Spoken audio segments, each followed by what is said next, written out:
Vocês viram onde eu estou então para gravar a aula de vocês de hoje? Então é para vocês poderem matar um pouquinho da saudade e a gente vai aproveitar esse espaço aqui para fazer uma aula com marcações na lousa. Então é bom estar aqui nesse espaço novamente. Pena que vocês não estão aqui com a gente, está faltando a conversa, faltando as piadas, mas deu para matar um pouquinho da saudade. Vocês viram que eu estou até toda de Mackenzie hoje para poder entrar no clima. Então vamos lá. A aula de hoje vai ser sobre coesão lexical. E a primeira coisa que a gente precisa saber é o que é o léxico, que é o sentido da palavra. Então, quando a gente trabalha com léxico, que carrega todo esse sentido, a gente pode fazer substituições, não só para campos semânticos maiores ou para campos semânticos menores, para que essa palavra ela não fique repetitiva no texto. Nós já falamos da coesão sequencial, da coesão referencial, e quem ainda tem alguma dúvida sobre esses pontos é só acessar aqui o nosso card, que tem lá o link para as aulas que você pode não ter visto ou pode não lembrar muito bem. Então não deixe de assistir essas aulas, porque a gente tem tanto o sentido do que é a coesão, quanto essas outras estratégias de coesão que são importantes para o nosso texto. Então hoje a gente vai trabalhar com 4 itens dentro da coesão lexical. Quais são eles? Eu tenho os hipônimos, os hiperônimos, os nomes genéricos e os sinônimos, tá? Então esses 4 elementos eles podem usar a palavra para evitar repetições, para retomar termos e para que o meu texto vá ficando mais coeso, mais fluido, sem que esse sentido seja comprometido, sem que essa estilística do texto fique comprometida. Então, para a gente começar a aula de hoje, eu vou retomar um ponto lá da nossa última lista de exercícios que nós fizemos sobre coesão referencial. Um dos exercícios lá, o número 1, perguntava para vocês sobre hiperônimos. Então, é o que a gente vai usar de ponto de partida para a aula de hoje. Ele pediu para identificar como se realizou a referência ao objeto, ao termo cachorro. Então, se você não está com a sua lista, dá uma pausinha no vídeo e pega ela aí para a gente poder retomar esse ponto. Então, quando a gente olha para esse texto, o meu personagem principal, o meu termo que o assunto gira em torno da palavra cachorro. Então, quem tem cachorro em casa vive impressionado com as habilidades de seu animal. Então, a primeira vez que ele é retomado aí, ele já é retomado como animal e não mais como cachorro. Já se acostumou a dizer, é tão inteligente que só falta falar. Mas o que parece só papo de dono empolgado está ganhando embasamento científico. Em 2002, pelo menos 3 pesquisas mostram que os cães, então eu faço referência agora usando a palavra cães, sabem contar, são capazes de reconhecer os sinais humanos e talvez por isso tenham se tornado os melhores amigos do homem. Então a gente também tem algumas elipses aqui que a gente viu na última aula de coesão. Os cães ou cachorro, né, os cães aqui são capazes de reconhecer os sinais dos humanos, por isso os cães se tornam, tenham se tornado os melhores amigos do homem. Então vejam que eu também tenho em alguns momentos a coesão por elipse. Então eu tiro o termo para que esse texto não fique repetitivo. Parece que são capazes até mesmo de falar. Aqui de novo, também tenho a elipse. Então é para mostrar que nem sempre esse termo vai aparecer. Dentro desse período eu posso me referir a ele uma vez e outras vezes eu vou fazendo a elipse desse termo. Na Universidade de São Paulo, a vira-latinha, que aqui ficou destacado porque ele não reconhece dessa forma de escrita, Sofia, de 1 ano, está aprendendo a manifestar fome, sede ou vontade de passear por meio de um painel com símbolos arbitrários. Então vejam que a gente tem a palavra cachorro, eu tenho o animal, eu tenho cães e eu tenho vira-latinha. Todos fazem parte aí do mesmo elemento. E aí o que a gente pode destacar que a gente vai falar hoje? Cães é sinônimo de cachorro. Então a gente faz uma coesão por sinonímia. A gente usa um sinônimo para poder remeter ao mesmo elemento. E eu também tenho a referência por hiperonímia. A hiperonímia é quando eu faço essa referência a um nome mais amplo, mais genérico, mas dentro do mesmo grupo, tá? Então vamos ver um pouco como isso acontece em cada um desses termos. Muito bem, então primeiro nós vamos falar o que é um hiperônimo e o que é um hipônimo, ou o que é coesão por hiperonímia ou por hiponímia, tá? Hiperônimos são as palavras que pertencem a um campo semântico maior, mais genérico, tá? Então eu tenho, na verdade, ao mesmo campo semântico, mas de uma forma mais genérica. Então, por exemplo, flor é hiperônimo de orquídea. Então, eu tenho a flor, que faz parte de um grupo amplo, e dentro desse grupo eu posso ter a orquídea, a rosa, a margarida,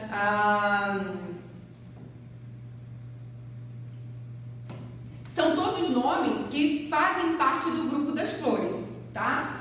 Depois a gente tem os hipônimos, que é o contrário. Então, a orquídea é hipônimo de flor, ou seja, é o elemento mais específico dentro daquele grupo. No caso aqui a gente colocou jatobá, é hipônimo de árvore. Então, eu tenho jatobá, que é um tipo de árvore. Eu poderia dizer a amendoeira, a goiabeira, o carvalho. Então, são todos elementos que pertencem ao grupo das árvores. Então, se eu estou falando, por exemplo, de árvore, e se eu quero especificar qual árvore, eu posso usar um hipônimo, mas eu também posso fazer o contrário. Se nós olhamos aqui nessa lousa, a gente vai ver que tem várias possibilidades de fazer hiperônimos e hipônimos em diferentes campos semânticos. Então, eu tenho animais, que é hiperônimo de cachorro e cavalo, legume, que é hiperônimo de batata, cenoura e outros legumes que a gente pode ter ali, galáxia, que é hiperônimo de estrelas, planetas, ferramenta, que é hiperônimo de chave de fenda, alicate e outros aí que tem aí, doença, que é hiperônimo de catapora, bronquite e outras doenças que a gente tem aí. Bem, então olha, eu coloquei para vocês um triângulo invertido. Isso significa que eu tenho um campo maior para um campo menor, tá? Então, animais, legumes, galáxia, ferramentas são os hiperônimos, o campo maior. E eles, dentro desse campo, eu tenho os elementos mais específicos daquele grupo. E aqui acontece o contrário. Maçã e morango são hipônimos de fruta, tá? Vermelho e verde são hipônimos de cor. Legal. Tudo bem, você vai dizer pra mim, Liliana, isso aí a gente faz automaticamente, né? A gente já sabe o que é o hipônimo, como eu substituo por um campo maior, um campo menor, isso tudo bem. Ok, na produção de texto isso fica até bem mais fácil da gente fazer, apesar de algumas pessoas esquecerem disso e ficarem repetindo os termos o tempo todo. Mas a gente tem que lembrar do que eu tenho falado com vocês nessas últimas aulas. O que a gente tem discutido aqui, às vezes, cai também como questão de múltipla escolha. Então, se pede para você localizar num texto um hiperônimo ou um hipônimo, a gente tem que saber o campo menor no hipônimo e o campo maior do hiperônimo, tá? Então, a dica também é para que ajude a gente na hora de fazer as questões objetivas, tá bom? Vamos para o nosso próximo passo.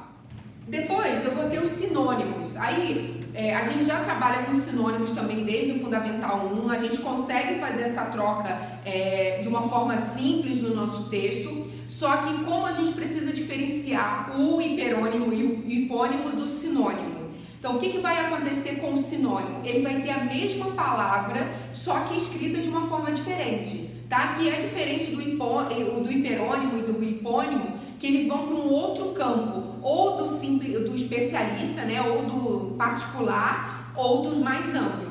Nesse caso aqui, eu coloquei para vocês, por exemplo, os alunos tiveram um ótimo desempenho no simulado, por isso os estudantes receberam um prêmio. Então, eu quis remeter, eu poderia ter usado, por exemplo, eles, mas aqui eu quis fazer uma coesão por sinonímia. Então, eu usei sinônimos para poder remeter ao mesmo elemento com palavras diferentes, tá? A moça entrou no salão. Nitidamente, a jovem procurava por alguém. Então, eu tenho aqui o mesmo termo, né, com sinônimos, sendo usado aí para remeter a algo que já foi dito no texto. Poderia, de repente, aqui ter escolhido usar um hiperônimo e dizer: a moça entrou no salão. Nitidamente, a pessoa procurava por alguém. Então, aqui eu fiz uma substituição para um hiperônimo, para algo mais amplo. Aí, pessoa inclui a moça, o homem, a mulher, a senhora, tá? Então, aqui ela só trocou por um sinônimo, ok? Outra substituição que a gente pode fazer também é por termos genéricos. Qual é a diferença do hiperônimo para o termo genérico? No hiperônimo, eu vou continuar participando no mesmo campo semântico. Então, quando eu falo lá, por exemplo, do jatobá, do carvalho, da amendoeira e passo para árvore, eu estou na mesma ideia, no mesmo campo semântico. Quando eu uso um termo genérico, eu vou usar um termo que ele pode ser usado inclusive em outros campos semânticos. Vejam aqui os exemplos. Em Ilhabela você pode encontrar praias maravilhosas. O lugar não deixa nada a desejar para outras praias do mundo. Vejam que aqui eu tenho Ilhabela e eu retomei Ilhabela como lugar. Aí eu usei lugar novamente, mas com um termo que está em outro campo semântico. Vejam aqui. Fui conhecer a casa do meu amigo, mas o lugar era feio e mal cuidado. Então vejam que nesse caso o lugar também pode ser usado para retomar. Mas aqui eu estou falando de uma casa e aqui eu estou falando de um espaço aí mais amplo, de uma localidade que inclusive tem seu nome próprio, então faz parte de um outro campo semântico, apesar, claro, que nesse caso aqui os dois remetem à questão de espaço físico. Nesse ponto aqui vale a pena a gente lembrar daquela palavrinha que muitas pessoas gostam de usar desde o lado fundamental 2, exato. Coisa é aquela palavra que todo mundo gosta de colocar para fazer termo genérico e usa para tudo. Então vejam que como empobrece o nosso texto quando a gente usa somente a palavra coisa para remeter a qualquer coisa, tá? Então a gente precisa tomar cuidado para que nesse texto eu pelo menos faça a substituição por um termo genérico que está no mesmo campo semântico ou que está aplicado àquela situação que está sendo mostrada. Para que eu não use coisa para fazer troca para animal, para árvore, para lugar, para tudo que aparecer no meu texto, tá bom? Bem, o copo caiu da mão do menino, felizmente o item era de plástico. Então, olha, eu retomei copo com a palavra item. Vou mudar o campo semântico para vocês verem que eu também posso usar o item em outra situação, como um termo genérico. Não encontrei lápis de cor na papelaria, o item principal da lista de materiais do curso de artes. Então vejam que aí aqui falava de utensílios domésticos e aqui eu estou falando de material de papelaria, mas os dois podem ser substituídos por item. Ou seja, campos semânticos diferentes podem ser substituídos por esse termo genérico. Para a gente ver como isso se aplica principalmente às questões de vestibular e do Enem, ou muito em processos seletivos, eu trouxe uma questão para a gente analisar e perceber como isso pode ser cobrado uma questão objetiva. Então a gente sabe que a aplicação disso é boa e importante no nosso texto, mas eu também tenho que me preocupar se eu conheço esses termos, se eu entendo do que está sendo dito, quando isso é cobrado numa questão objetiva. Então vejam a leitura dessa questão do Enem. Manuel Bandeira. Filho de engenheiro, Manuel Bandeira foi obrigado a abandonar os estudos de arquitetura por causa da tuberculose, mas a iminência da morte não marcou de forma lúgubre sua obra, embora em seu humor lírico haja sempre um toque de funda melancolia, e na sua poesia haja sempre um certo toque de morbidez, até no erotismo. Tradutor de autores como Marcel Proust e William Shakespeare, esse nosso Manuel traduziu mesmo foi a nostalgia do paraíso cotidiano, mal idealizado por nós, brasileiros, órfãos de um país imaginário, nossa cocanha perdida, Passárgada. Descrever seu retrato em palavras é uma tarefa impossível, depois que ele mesmo já o fez tão bem em seus versos. Muito bem, agora a questão vai ser sobre esses elementos que a gente estudou não só na aula de hoje, em algumas opções, mas também em aulas anteriores. Então vejam como tudo que a gente estudou nessas últimas aulas está reunido aí em uma questão do Enem. A coesão do texto é construída principalmente a partir do ou da. Letra A. Repetição de palavras e expressões que entrelaçam as informações apresentadas no texto. Letra B. Substituição de palavras por sinônimos como lúgubre, morbidez, melancolia e nostalgia. Letra C. Emprego de pronomes pessoais, possessivos e demonstrativos, sua, seu, esse, nosso, ele. Letra D. Emprego de diversas conjunções subordinativas que articulam as orações e períodos que compõem o texto. Letra E. Emprego de expressões que indicam sequência, progressividade, como iminência, sempre e depois. Quando a gente analisa esse texto, a gente vai ver que muitas vezes esse autor optou por usar pronomes, principalmente os pronomes possessivos e demonstrativos. Então eu tenho aqui, mas a iminência da morte não marcou de forma lúgubre sua obra, embora seu humor toque de fenda melancólica na sua poesia. Esse, nossa, que está retomando brasileiros, né, com nós, e o seu. Então aí a gente pode marcar nessa opção a letra C, quando a gente olha e vê que emprego do pronome pessoal, possessivo e demonstrativo, seu, sua, esse, nosso, ele, é aquilo que predomina nesse texto. Então essa seria a melhor opção que responderia a essa questão.